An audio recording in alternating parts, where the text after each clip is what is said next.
હંસાબેન, અંજલી સાહેબ, સુનિલભાઈ, નૈનાબેન, હંસાબેન એ મારા સિનિયર છે, એટલે તમે બધા ખૂબ નસીબદાર છો કે એમના સાનિધ્યમાં તમે લોકો કામ કરો છો, પ્રદર્શન કરો છો.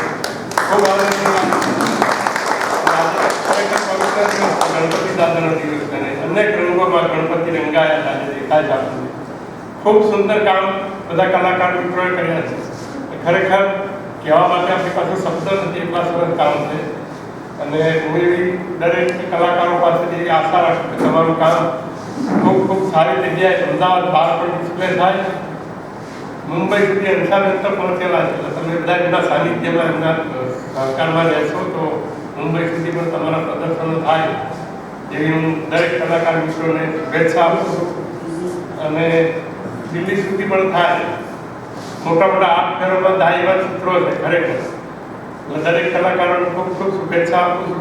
ચિત્રો એટલા સુંદર છે, શક્તિની ભક્તિ આમાં દેખાય છે, ખૂબ જ સુંદર છે. કયા ચિત્રને પહેલું પારિતોષિક આપવું એ વિઝ્યુઅલ રહી જાય છે, એકદમ અઘરું છે. ખૂબ સુંદર. ગણપતિના કેટલા બધા સ્વરૂપો છે. આવા સ્વરૂપ તો કદાચ 51 કે 50 તો હશે જ. 98 છે. મેં ગણ્યા મારા એરિયામાં આટલા આવે આટલા ગણ્યા, પાછળ મને નથી ખબર. તો ખૂબ સુંદર છે અને કેટલી મહેનતથી, કેટલા દિલથી કરેલું છે કામ એ દેખાઈ આવે છે. બીજું કે જે પ્રેક્ષકો છે, જે ચિત્રો ગમે છે જેને, એ લોકો અહીં આવ્યા છે અને જે બિરદાવ્યા છે એ લોકોને હું વધારે ધન્યવાદ આપું છું.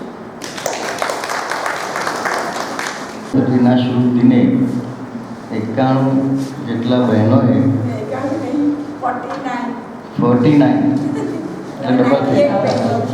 49 બહેનોએ 98 પેઇન્ટિંગ કર્યા છે. ગણેશના સર્જનમાં સરસ રંગો, સરસ આકારો સાથે આજે ચિત્રો અને આટલા બધા મિત્રો એ બંનેનું સરસ મજાનું આયોજન કરવા માટે હંસાબેન અને નૈનાબેન બહુ સરસ પ્રયત્ન કર્યો છે. ગુજરાત વુમન એસોસિએશન તરફથી દર વર્ષે ગણેશ સાથે દરેક આર્ટિસ્ટ બહેનોને એ આમંત્રણ છે અને દરેક બહેનોને પોતાની કળાને બહુ ખૂબ સુંદર રીતે એક સાથે નિહાળવાનું એક આ સરસ આયોજન થાય છે. ખૂબ ખૂબ અભિનંદન. મને ખ્યાલ છે ત્યાં સુધી નોનસ્ટોપ હું પણ કાયમ આવતો રહું છું.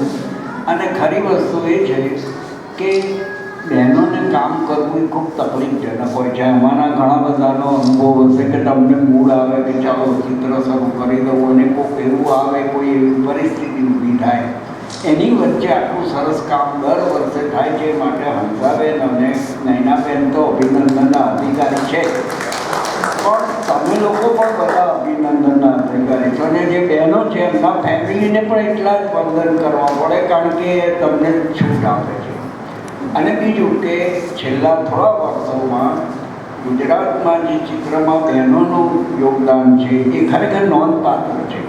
અને એને માટે આપણે જો જવાબદાર ઠેરવીએ તો આ લોકો ગુજરાત અને હું તો ઈચ્છું કે દર વર્ષે આવું પ્રદર્શન થાય, અમે આવતા રહે.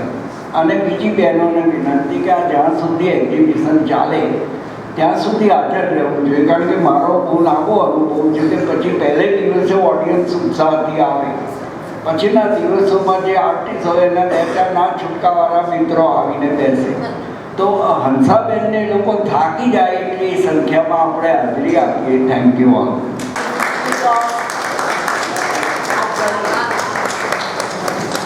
એમને મારું એક બહુ સરસ સુંદર પોર્ટ્રેટ બનાવ્યું હતું. એટલે નૈનાબેને એમને કીધું કે તમે એટલું હંસાબેન, પણ આજે આ પ્રદર્શનમાં તક મળી, એમને આજે અમે અહીંયા ગેસ્ટ તરીકે બોલાયા, એ લઈને આવ્યા. એમનું આટલું સુંદર મારું 8 કલાકમાં કર્યું છે પોર્ટ્રેટ. એટલે નાનજીભાઈને ખૂબ ખૂબ અભિનંદન.